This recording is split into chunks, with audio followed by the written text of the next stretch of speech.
There's a saying that certain moments in life etch themselves into your memory, lingering there like shadows, silent, but unshakable. They stick with you, even years after they've passed, silently impacting who you are. 2 years have come and gone since that day. 2 years since everything I thought I understood about myself, about my family, came crashing down. What should have been a simple, relaxing beach day with my son, Leonard, spiraled into something unrecognizable, and my life was never the same afterward. Phoenix, my husband, didn't come along.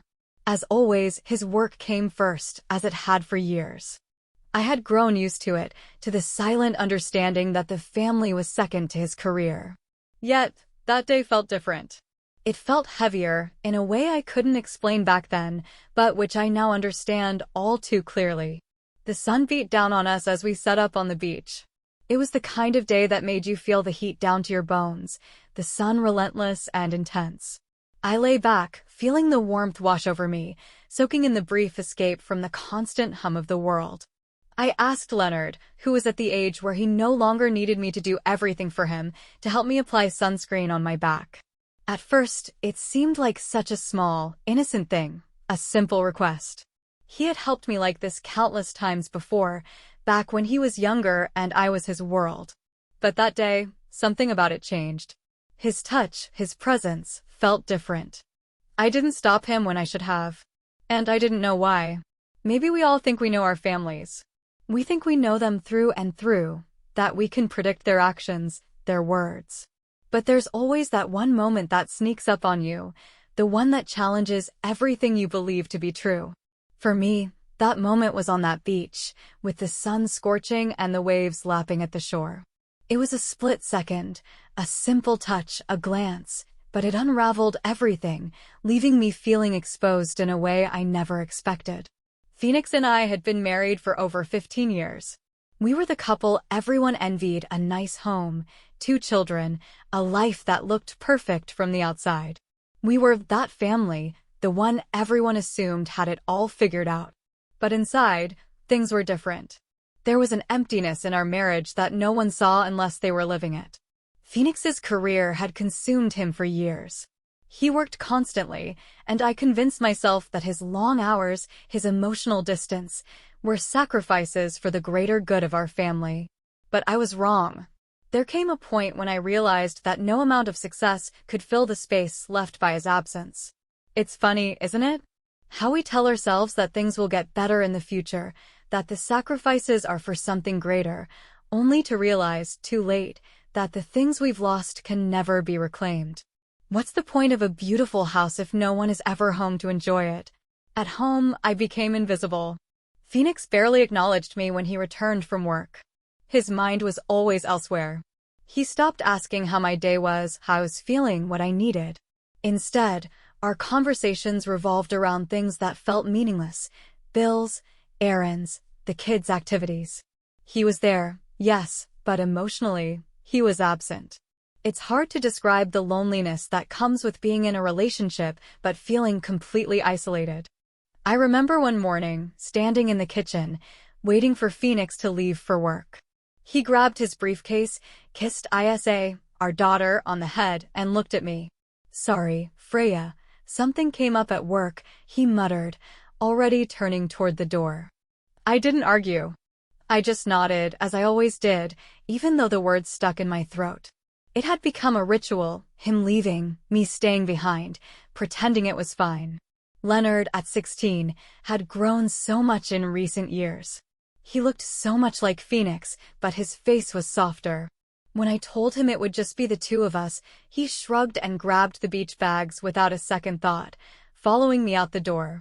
The drive to the beach felt endless, my mind wandering over the years Phoenix and I had spent together, the moments we had once shared, the laughter, the warmth, the connection. It felt like a lifetime ago. Those were the days when we'd take spontaneous walks or just lie on the couch together, watching movies until the early hours. But those moments were gone. Phoenix's absence wasn't just physical anymore. It was emotional, something that settled like dust over our entire relationship, leaving nothing but emptiness. And now, all of that was coming back to me, as Leonard and I drove in silence, the world outside moving on while my heart remained trapped in the past. When we finally arrived, I was thankful for the distraction. Leonard helped me set up the towels and the umbrella while I spread out the beach blankets. It felt good to have him with me, though I couldn't quite shake the feeling that something was off. It's funny how sometimes, when you're alone with someone, you feel more alone than ever. "It's nice out here, don't you think?" I asked, trying to break the silence, to feel like I was truly connecting with him. He nodded, not really looking at me. "Yeah, Mom, it's nice." I lay back on the towel, trying to pretend that everything was normal, that nothing had changed. For an hour, I let myself forget about everything, the emptiness at home, the loneliness that had crept into my heart. But then, the moment came. I remembered I needed sunscreen. I turned to Leonard, asking him to help me with my back. He hesitated for a moment, as if unsure, before reaching for the bottle and squirting some onto his hands. I lay down, my face pressed against the towel, waiting for the sensation of the sunscreen to cool my skin. At first, his touch was light, gentle, as if he was unsure of what to do.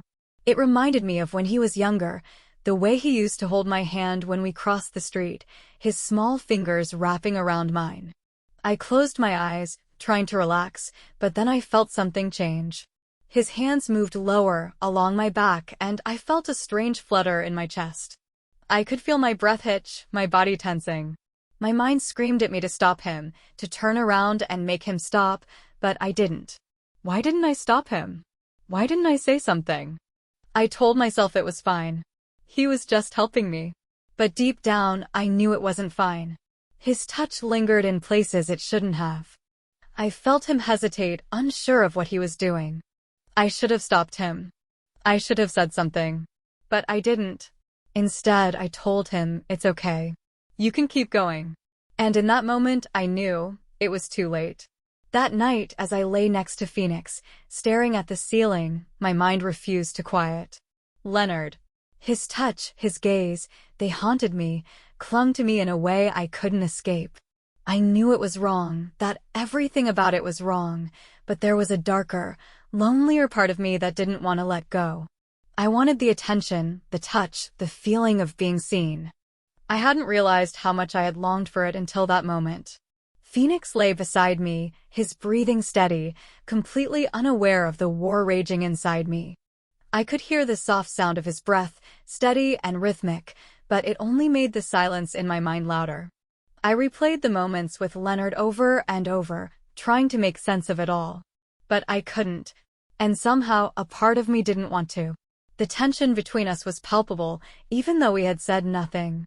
We had shared something that couldn't be erased, something that hung between us, unspoken, but heavy. Days passed, and Leonard didn't say a word. His silence was deafening.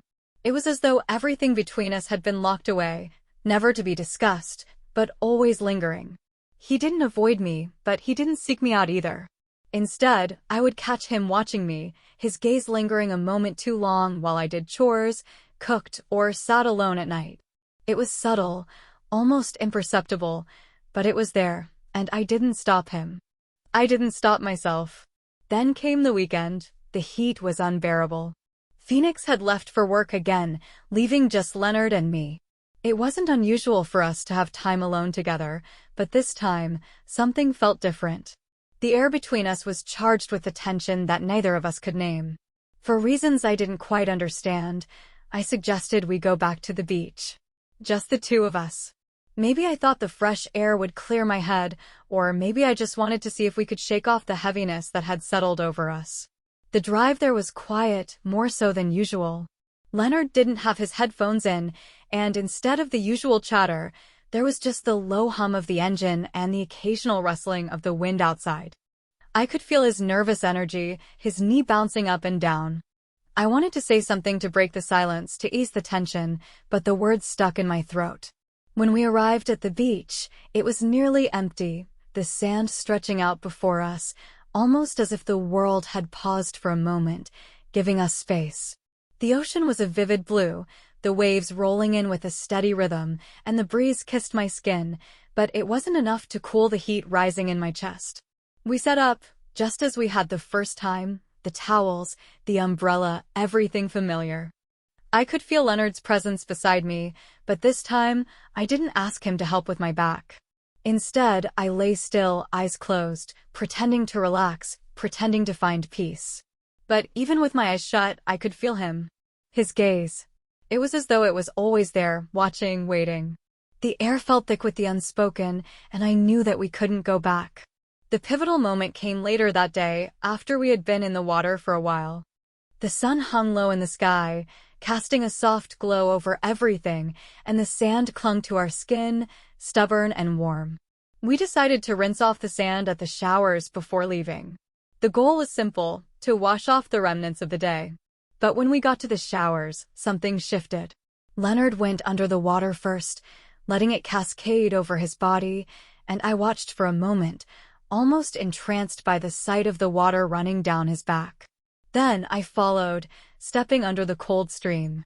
And then, without thinking, I did something I never thought I would. I shed my outer clothes, standing next to him, letting the cool water wash over my skin. Leonard looked at me, surprise in his eyes, but I couldn't bring myself to look away. The urge to take control, to understand what was happening between us, pushed me forward. After a moment of hesitation, Leonard removed his shoes and stood there, with me, under the shower, the water cascading down around us. It felt surreal, the sound of the water filling the space between us, drowning out everything else. The tension was palpable, but we said nothing. I turned slightly, whispering, "Can you help me with my back?" His touch was gentle, hesitant at first, but the moment stretched on, heavier than before. The water, cold and soothing, seemed to wash away the physical distance, but the emotional barrier remained. It felt like everything was suspended in time, the world narrowing down to just the two of us. His touch lingered, not rushed, and for the first time in what felt like years, I allowed myself to let go. I could have pulled away. I could have stepped back, but I didn't. I stayed there, under the water, letting my emotions guide me, letting the confusion and longing wash over me. What followed was brief but intense, a fleeting moment of raw, undeniable emotion. It wasn't right, I knew that. But it felt impossible to ignore. Afterward, we stood there, silent, the water continuing to pour down, erasing the physical traces of what had just occurred, but not the emotional truth. When we left the beach, everything had changed. Leonard seemed distant, his face flushed, his movements stiff, as if he were trying to hide what had just happened. I knew we had crossed a line. I knew we couldn't go back.